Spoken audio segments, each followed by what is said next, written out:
Assalamualaikum warahmatullahi wabarakatuh, Sobat Misteri Sunyi Mencekam.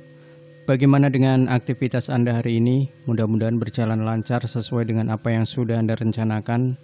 Kembali berjumpa dengan kami, channel yang setiap hari selalu menyuguhkan cerita-cerita misteri yang menarik. Dan untuk kesempatan kali ini kami akan berbagi sebuah kisah nyata misteri yang berjudul Teror Pocong di Kampung Kami. Suasana malam terasa dingin ketika aku mencium bau aneh, mirip bau bangkai atau mungkin mayat. Bau tak sedap tersebut disusul dengan munculnya sesosok makhluk yang sekujur tubuhnya ditutupi kain putih yang sudah lusuh dan kumal. Cukup lama aku diam, tegak berdiri bagaikan patung bernyawa. Peristiwa yang menyeramkan ini terjadi beberapa tahun yang lalu, sempat membuat diriku trauma. Oh ya, namaku M. Alwin Effendi. Sekitar tahun 2007, masih kuliah di sebuah perguruan tinggi di kota Medan, Sumatera Utara. Ketika liburan panjang, aku sering menyempatkan diri pulang kampung alias mudik ke desa Belani Rawas, kecamatan Rawas Hilir, Kabupaten Musirawas, Sumatera Selatan. Desa itu merupakan desa tertua yang pada dataran rendahnya mengalir sungai Rawas Hilir. Di sana orang tuaku tinggal dan membesarkanku. Seperti diketahui, wilayah sekitarnya dipercaya merupakan wilayah kekuasaan Kerajaan Sriwijaya sekitar abad ke-7, dan di tempat itu masih bisa ditemukan situs-situs peninggalan sejarah masa lampau. Ayahku yang bekerja sebagai petani di desa tersebut pernah menemukan sisa-sisa peninggalan sejarah berupa barang-barang pecah belah, keramik dan lain-lain ketika bekerja di sawah. Sebagai mahasiswa yang selalu menekuni masalah-masalah atau fakta yang sifatnya rasional dan dapat dibuktikan secara ilmiah, aku selalu menjauhi diri dari kepercayaan terhadap tahayul dan mistik. Tegasnya, aku tidak pernah percaya atas keberadaan setan, hantu, serta makhluk-makhluk halus atau makhluk gaib dan sejenisnya. Ketika aku mudik hari itu, teman-teman sepermainan semasa kecil selalu datang berkerumun menemuiku. Biasanya mereka minta oleh-oleh atau buah tangan dari kota Medan yang terkenal dengan Bika Ambonnya. Sambil ngobrol dan bertukar informasi, teman-teman menyantap kue kenyal dan manis tersebut saling rebutan. Setelah itu kami rame-rame ke surau. Sambil menunggu waktu sholat maghrib, seorang pria tua datang mengucap salam sambil bergabung dengan kami. Aku kurang mengenalnya, namun teman-teman memperkenalkan orang tua itu sebagai seorang musafir dan sudah hampir sebulan menumpang tidur di surau.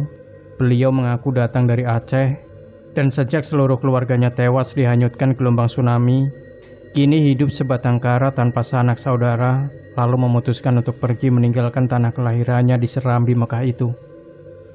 Pada waktu yang sama, masyarakat desa sedang dihebohkan dengan munculnya sosok pocong setiap malam Jumat. Ada warga desa yang memastikan diri telah menyaksikan penampakannya. Konon, Pak Tua yang datang dari Aceh tersebut siap membantu masyarakat setempat untuk mengusir atau memindahkan pocong tersebut jauh-jauh.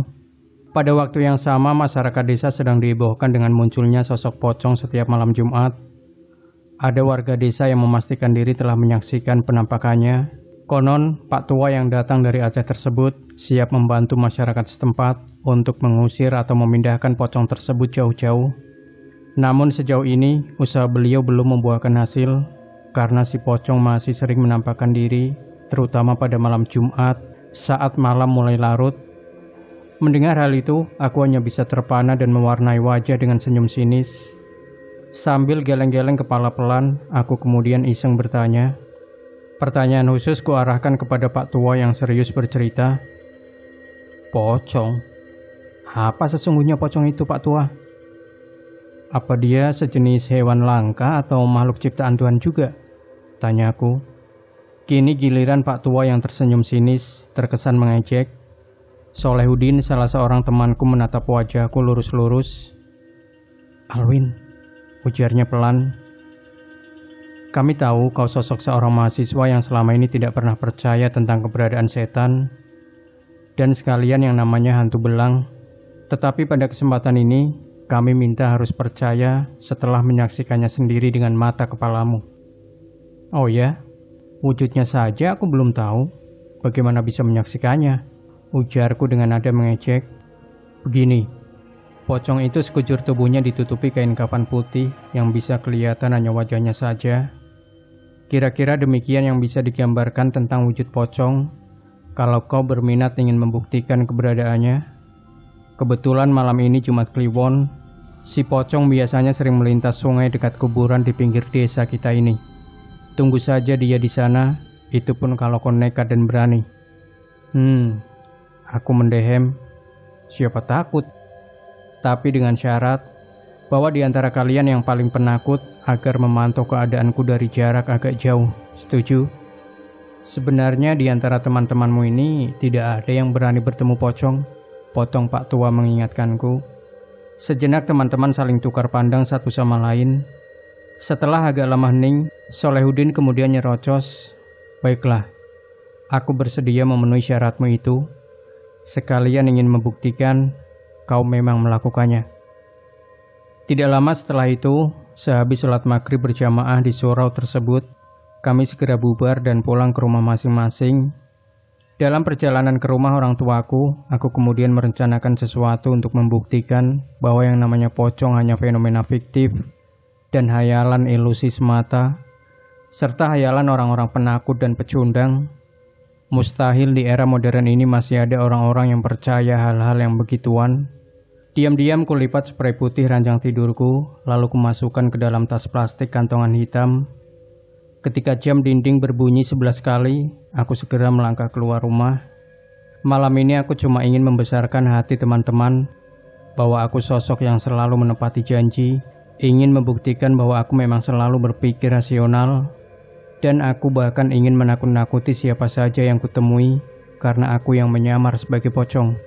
Begitu berada di lokasi lintasan si pocong, aku segera menyelinap di balik ketinggian semak belukar dan ilalang dekat tepian sungai.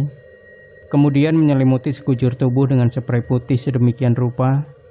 Kusungkupkan ke kepala menutup wajah supaya mata bisa memandang keluar. Waktu itu sudah lewat tengah malam dan aku menunggu apa yang akan terjadi. Masih sembunyi di balik semak. Menunggu siapa saja yang lewat di sana untuk ditakut-takuti. Dapat kubayangkan dia akan terkencing-kencing menyaksikan pocong-pocongan hasil rekayasa. Aku masih menanti ketika terdengar sayup-sayup suara Salehudin berteriak histeris. Pocong, pocong, tolong. Lama-kelamaan suara teriakan itu semakin jelas. Loh, apa yang terjadi? Gumamku dalam hati sambil keluar dari tempat sembunyi, lalu melemparkan pandangan berkeliling. Alam sekitar gelap semata, pandanganku hanya terbatas pada jarak kira-kira 1 dan 2 meter saja. Untung aku membawa senter, sehingga sinarnya mampu menyorot ke berbagai arah sesuai kehendakku. Suasana malam terasa dingin ketika aku mencium bau aneh mirip bau bangkai atau mungkin mayat. Bau tak sedap tersebut disusul dengan munculnya sesosok makhluk yang sekujur tubuhnya ditutupi kain putih yang sudah lusuh dan kumal. Cukup lama aku diam tegak berdiri bagaikan patung bernyawa, ingin memastikan diriku tidak bermimpi atau berhalusinasi. Kalau ini nyata, ketidakpercayaanku pada keberadaan makhluk halus, kini harus kupertimbangkan kembali. Ternyata apa yang dinamakan pocong tersebut memang ada, lalu bagaimana mengadakan kajiannya secara ilmiah? Sukar untuk menjawabnya. Saat itu kami hanya saling pandang.